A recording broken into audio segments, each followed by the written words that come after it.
Alain, propos d'un Normand. Superstition. Comme j'étais allé voir pousser le blé, j'eus l'occasion de saluer, au tournant des chemins, plus d'une tête carrée. En récompense, je reçus plus d'un regard intelligent et plus d'un propos sensé. Comme j'admirais ces pensées rustiques, aussi fraîches que l'herbe nouvelle, mon compagnon me dit « Qui comprendra ce qui se passe dans ces têtes de bois ? La sagesse et la folie s'y mêlent. Et il n'y a pas 15 jours qu'une paysanne assez instruite a fait une neuvaine pour la santé de son cochon. Et elle vous dit très sérieusement que c'est la neuvaine qui la guérit. Et tous les gens d'ici pensent comme elle. Et pourtant, ils ne sont guère religieux. Leur église n'est pas souvent ouverte, et ils se contentent d'une messe par mois. J'ai l'opinion, lui dis-je, que les hommes n'ont jamais de croyance qui ne leur soit utile. Mais j'avoue que je ne vois pas à quoi peut bien servir celle-là. Elle n'est guère utile qu'au curé.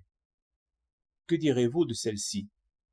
Le feu a détruit le mois dernier 30 000 gerbes de paille. On crut que tout le village y passerait.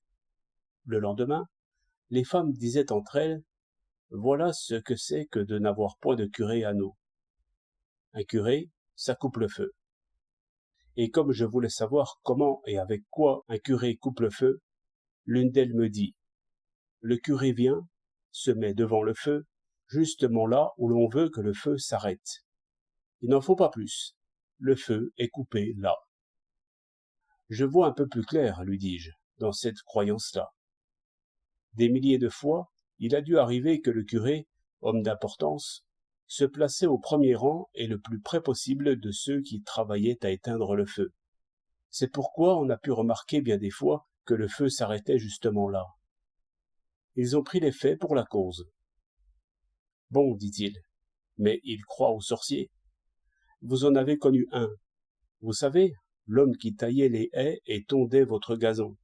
Tout le monde le croyait sorcier. On m'a raconté qu'un jour, passant non loin d'une vache qui était au piquet dans le champ là-haut, il changea la bonne chaîne en une vieille corde toute usée. Peut-être, dis-je, a-t-on appelé sorciers ceux qui savaient nuire à leurs ennemis sans se faire prendre. Et c'était une manière de dire que la haine est toujours plus forte que la prudence. Vérité profonde partout, mais plus sensible à la campagne qu'ailleurs, parce que les biens et les gens y sont dispersés, ce qui fait que le dernier des mendiants peut se venger impunément du plus riche. 3 mars 1909